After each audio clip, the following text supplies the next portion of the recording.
All right. Hello and welcome everybody to another draft prospects discussion roundtable, whatever you guys want to call it, presented by the Hockey Writers. My name is Greg Boysen, back here with our THW draft gurus, Mr. Peter Baracchini, Matthew Zator, and Andrew Forbes. Thank you guys for joining me today. I was going to have another nice discussion as we get closer to the NHL draft. As you guys, if you're watching on Facebook, quick reminder, please hit the like button over there on Facebook and on the YouTube channel. Click subscribe so you never miss any of these great shows. We've got a ton of shows across the Hockey Writers landscape these days. So there's plenty of content to keep you up to date on all things hockey. So please like and subscribe. Plus, you'll get to see more of these four lovely mugs on your phone or tablet. And who could ask for more? So let's get right to it. The last time we got back together, Peter, we got to pick apart your rankings. So you're off the hot seat today. And in slide in will be Matthew. You just came out recently with your top 100 rankings, your second rankings. You had your first 64 in February, and now you got your top 100 out here a couple months later. Some things have obviously changed since that first set of rankings. The WHL got back in and playing. The Q was paused for a little bit, but now they've played again since. So there's probably some movement on that rankings, one would imagine, now that we've got more games under our belt. So we're going to just get right to it.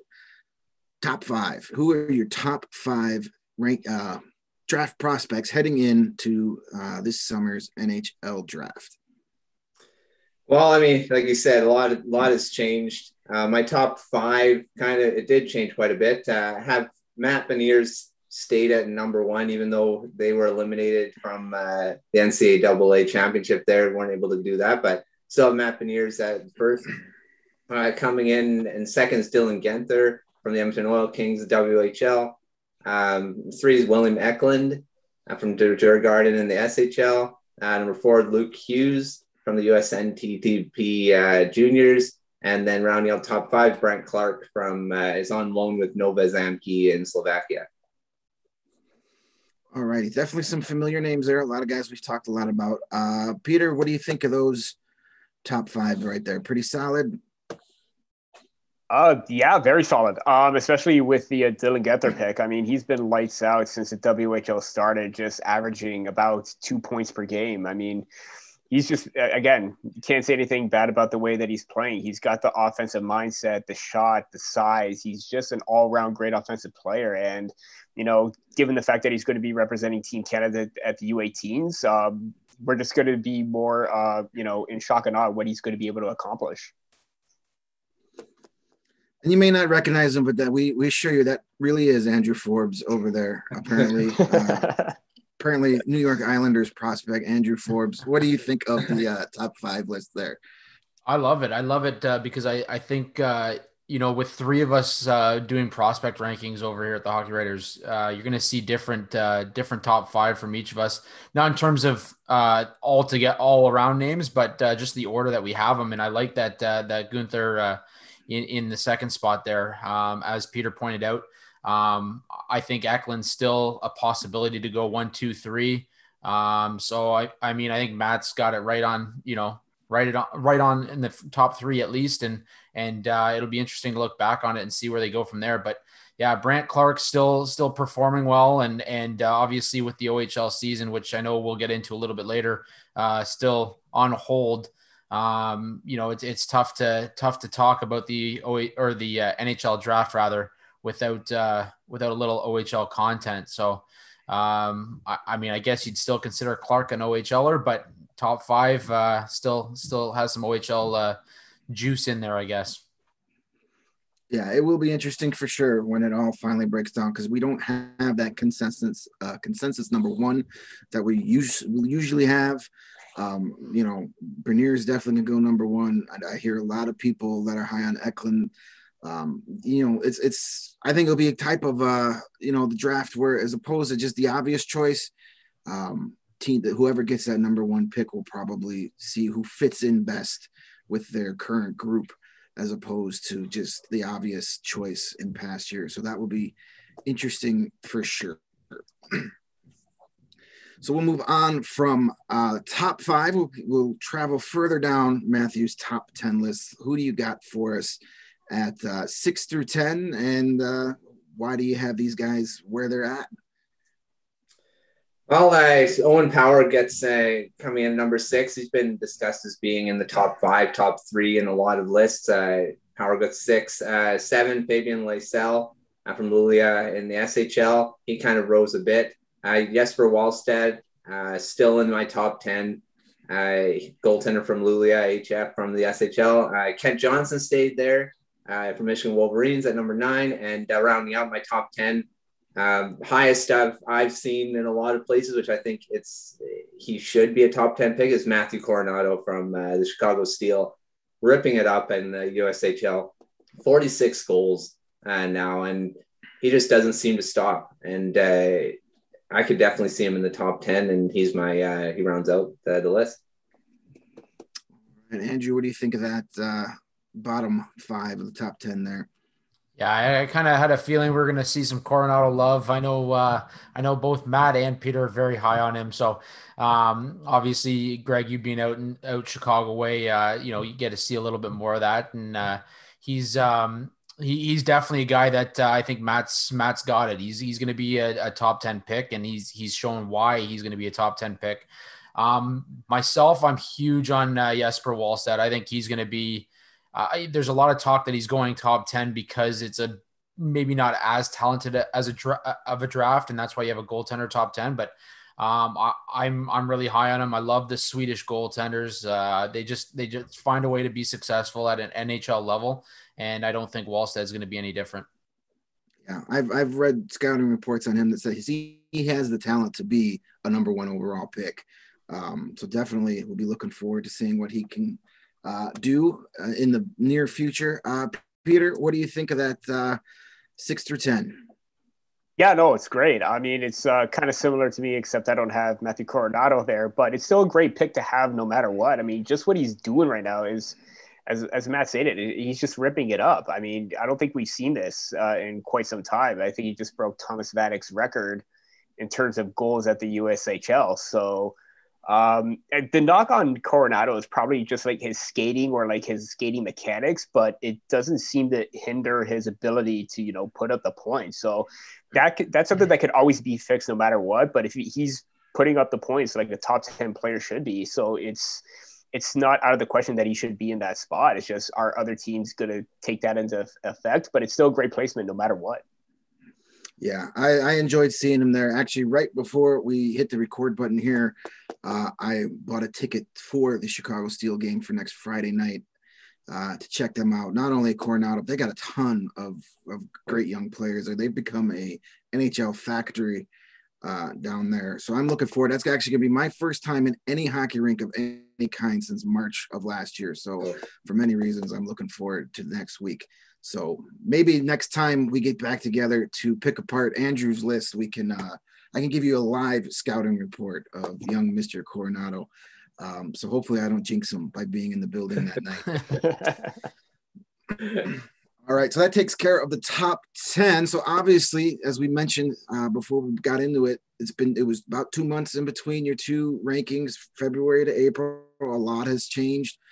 Maybe not, but a lot of games have been played, not as many as we'd like. But so obviously there's been some movement in your list from your first list to your second list. So who's been the rising star since the time you put your first rankings out in February to the time you compiled your most recent list? Who is kind of shot up the draft board and has made a name for himself? Biggest one for me was Logan Stankoven. He was ranked on my last list in the second round in the 40s.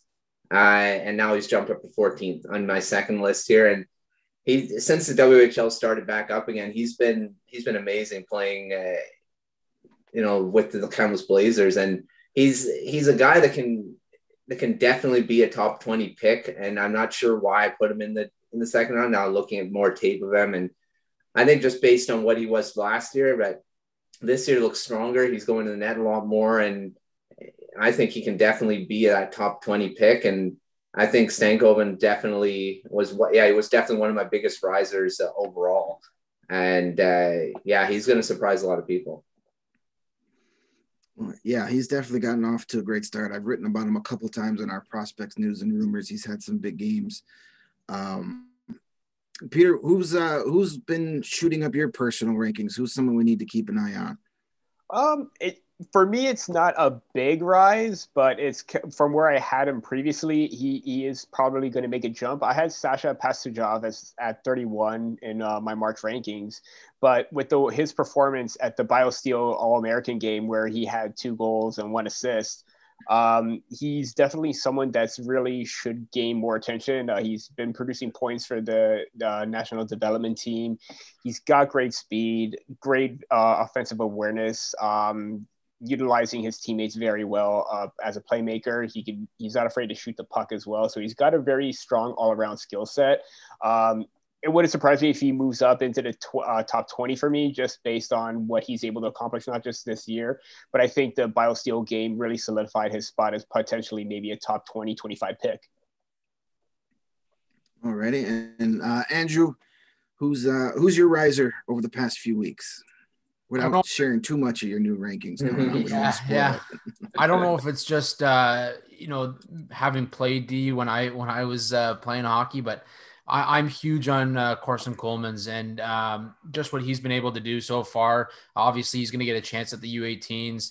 11 points in 8 games in his AJHL season so far with the Brooks Bandits. So, he's a guy. He's got size. He's got the ability to be an offensive threat as well as play the body. And I just think he's going to be a force. And he's borderline. I mean, there's folks that have him in the somewhere in the top 20, and then there's folks who have him in the second round. And I know he's just sitting outside the first round on Matt's rankings, but he's a guy that I could see potentially creeping into the 20 to 25 area.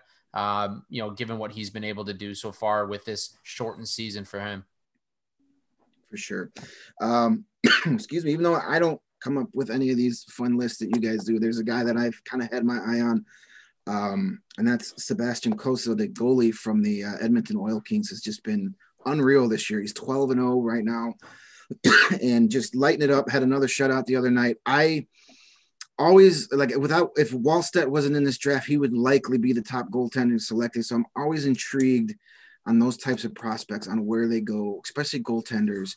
I'm always, as I said, intrigued about where they get picked in the draft, because traditionally you don't use a first round pick on a goaltender. At least that's the unwritten rule. We've seen a little more the last couple of years, but it'll be fun to see if we get 2 goalies in the first round this year. I think he definitely has the ability to do that. It all depends on who's picking and when. As being in Chicago, I wouldn't mind my Blackhawks taking either one of those 2 guys for some long-term help at the position. But that's another conversation for another show. Just like to remind everybody who's checking out our draft prospect discussion to, if you're watching on our Facebook page, click the like button. Also, if you're over on our YouTube channel, please subscribe, but I'm sure you've already done that. Also, you can follow all of us on Twitter. Our handles are right there on the screen for you. Give us a follow.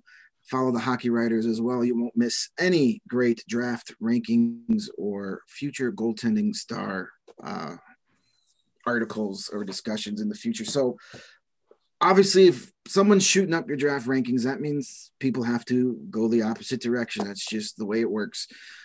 So who's kind of a guy that's been a disappointment since February and now kind of fallen down? Maybe not his fault of his own, or maybe he's not even played any games since then that you can't really hold against him. So who's been a guy that's been dropping for whatever reason for you, Matthew?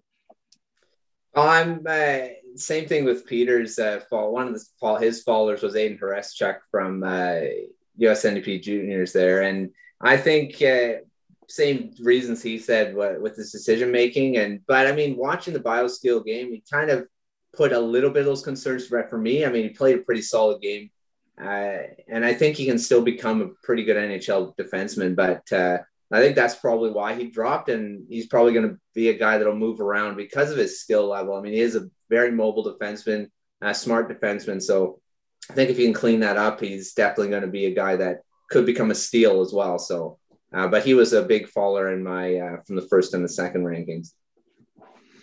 Andrew, what prospect has kind of fallen out of favor with you recently? It's not so much falling out of favor. I think it's a testament to what's going on right now in Benjamin Gaudreau. You talked about your interest in watching goalies kind of jump in the rankings and fall in the rankings and where they're going to end up. And I think he's just a guy who hasn't had the opportunity to really, get a chance to play, I guess, with the season being on hold for the OHL. So I think that's what's hurting him right now. And players are just the players that are getting the opportunity to play are jumping that list. So I think that's just, it is what it is for him. But the hope is that either the OHL is able to get underway and, some of these guys are able to get a chance to show what they have, or two, that they go somewhere anyways and, maybe get a chance to prove themselves at development camp when it comes around. Alrighty. And Peter, who's the guy that's fallen down on your list for probably not even a reason, his own fault? Not necessarily a reason for his own fault, but one that has been slowly declining for quite some time for me is Samu Tuomola from Karpats. It's just that he knows how to put up the points. It's just the consistency factor just sort of fades in every now and then, and he's prone to making some mistakes. And I think that is one of the major reasons why some have potentially had him as a first round pick, which is great. But the fact that we start to saw more of him, yeah, he's putting up the points, but there's still some, question marks surrounding his overall game that's impacting his play, and he's fallen down into the mid-second round for me. So he's definitely one name that has slowly started to decline as the season wore on, despite the amount of points that he's put up. All righty. Well, now that we've kind of tackled the actual rankings from Mr. Zator, now we're going to kind of have a little fun exercise here. We're going to kind of let you guys show off your scouting abilities, because the internet never forgets. So we could check back on this a few years later and be like, wow, that guy really knows what he's talking about. Or why the heck did they ever put him on this show in the first place? Who's one of these under the radar guys?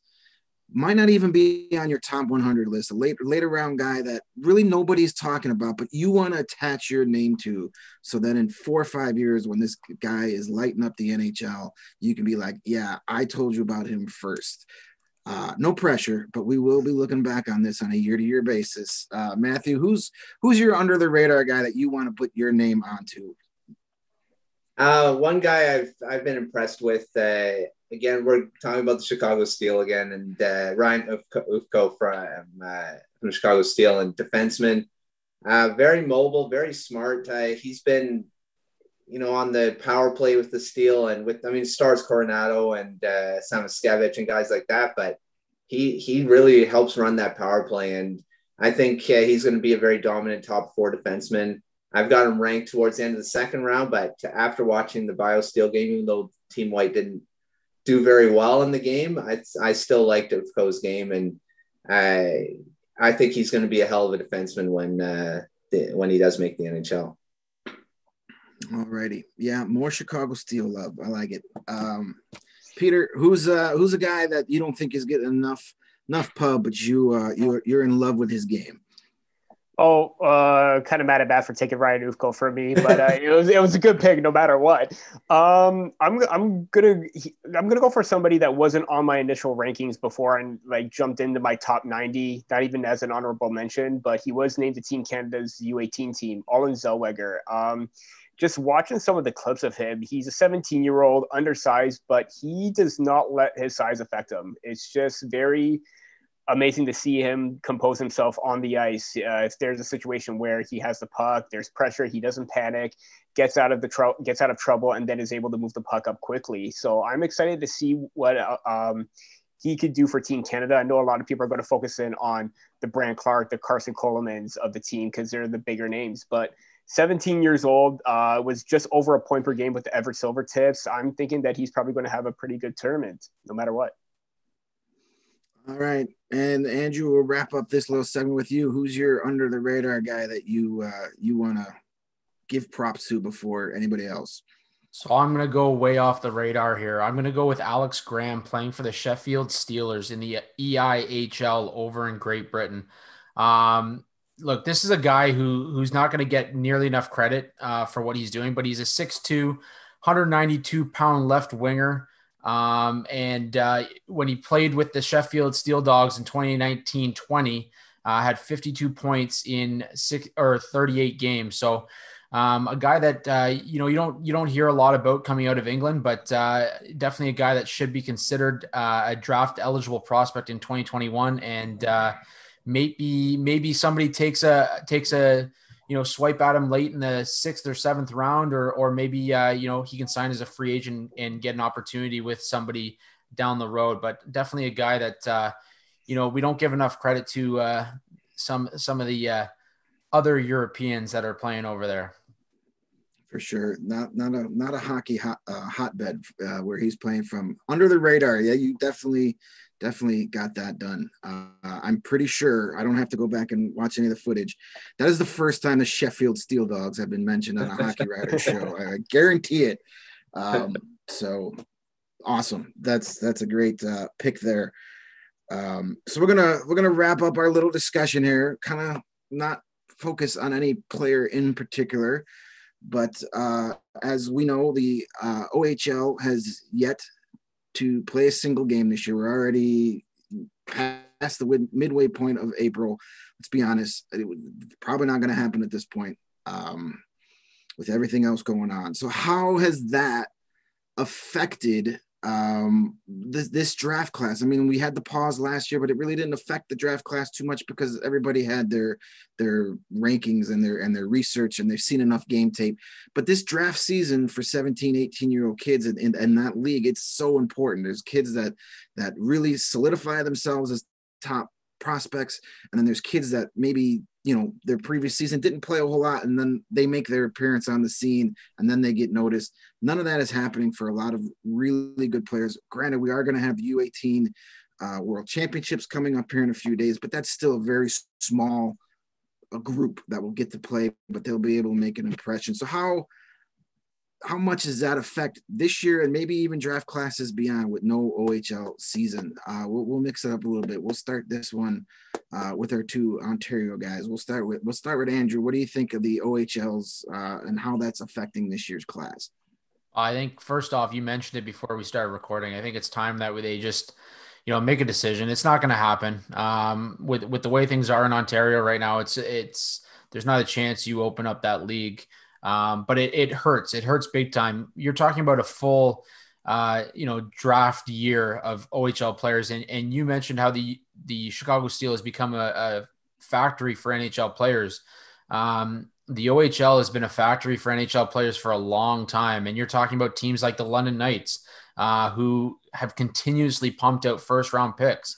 You're talking about, teams that, this is the last shot for some of these guys. But I think too, we forget to mention that some of these guys are draft year -2 and they're not getting a chance to make these OHL teams to showcase what they have to play in front of NHL scouts. And that it's going to be detrimental, not just for this year, but I think for a couple of years to come, if we totally wipe clean a full NHL or a full OHL season rather. But yeah, I mean, it is what it is. I think at this point, you kind of just got to shut it down and hope for the best for these players and give them another opportunity in 2022 to maybe earn a spot on an NHL roster. Yeah, it's definitely, you feel bad for everyone involved in the situation. Peter, what's your take on the adverse effect that this is going to take on this year's draft class? Yeah, it's huge. And Andrew nailed it on the head. And it's a trickle-down effect as well, whereas the draft year -2 where, Shane Wright is going to be up for the draft next year, but also like players that have been drafted from, minor hockey leagues like the GTHL and other minor leagues that are like going to be affected. If they got selected, they're not going to have a league to play in. So it's a lot of variables are going into this, but for the longest time, out of all the leagues that have been playing, the OHL is the one that has basically just said no from the very beginning. We saw how well, or for the most part, the QMJHL has done and have been able to shut down and then start back up. I mean, they've taken the precautions no matter what. The WHL bubble seemed to be, pretty well. I know that there were a few cases there, but it's bound to happen. But at the same time, if you still have the same measures in place, much like those leagues and what the NHL did, and try to enforce it as best as you can, it could have happened in October, November, December, even when we were in the midst of our like second wave or increasing. But right now it's just way too much. So I think it's more of a foregone conclusion that it is going to be over. And if they do go through with it, then that's going to be a major shock, especially with what's currently going on right now. Okay. And Matthew, we'll wrap up with your thoughts on this. The OHL, no season so far. How has that not only just affected your rankings, but just overall how these NHL GMs, how difficult is it to select a guy that hasn't played in over a year? Well, I mean, it's massive. Like, I echo the same things. Like, it's going to have a trickle-down effect throughout everything. And, you know, these guys that haven't played in over a year, and, you know, we all know the development times for these guys. They're from a 17 to 18, 16 to 17, those years. The bodies are developing quite quickly. And, you know, over an off-season, you can see differences in players' games. And just as I talked about Stankoven, you know, watching from last year to this year, it's amazing of how much development just physically can do to a player. And we don't know with any of these OHL guys, with them not playing, and the GMs and scouts, they don't know what type of development they've done, or even a step back. I mean, guys can take a step back too. And it's just a difficult situation all around. And in the fact that there hasn't been any games for a long, long time. And you see players like, here's an example of Cole Sillinger, who didn't go back to the WHL because he didn't know they were going to come back, and goes and plays in the USHL, and he's played pretty well. And again, now he's probably going to be a first-round pick, and that's because he made the decision for his development. He had to move to a different league, and that's just how it is. And the OHL is the same thing. It's such a massive league that, you know, turns out so many NHL prospects and no one's playing. It's going to be difficult to choose a guy because just based on last season, not knowing what type of steps forward they have made. Yeah, it's going to be tricky for sure. These NHL scouting staffs have really had to change how they're doing it, but that's why they get paid the big bucks, allegedly.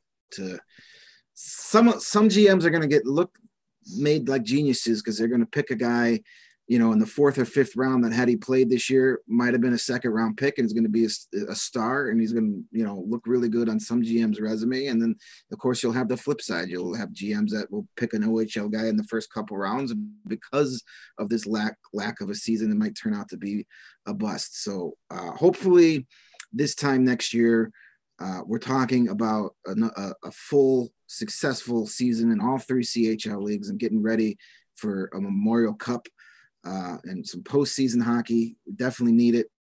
So, you know, hopefully Ontario come fall, things are looking better and they can at least start playing some hockey again. I know it's missed for so many reasons up there, not just for these players' development, but just for some sense of normalcy. People need that. It's important during this crazy year. So that's going to wrap up this edition of our NHL Draft Prospects chat.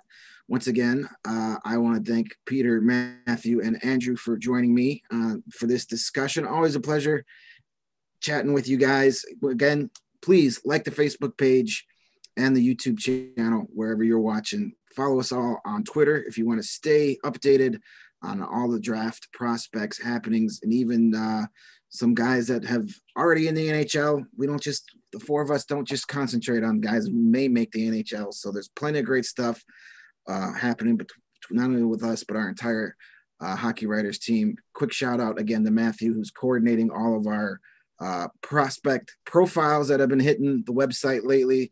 It's a lot of work that goes into that. So hats off to you. And that reminds me, I got a few I need to start writing up soon. So don't yell at me, boss.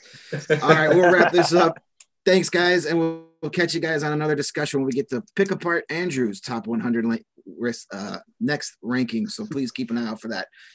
Talk to you later, guys. See you, Greg. See you.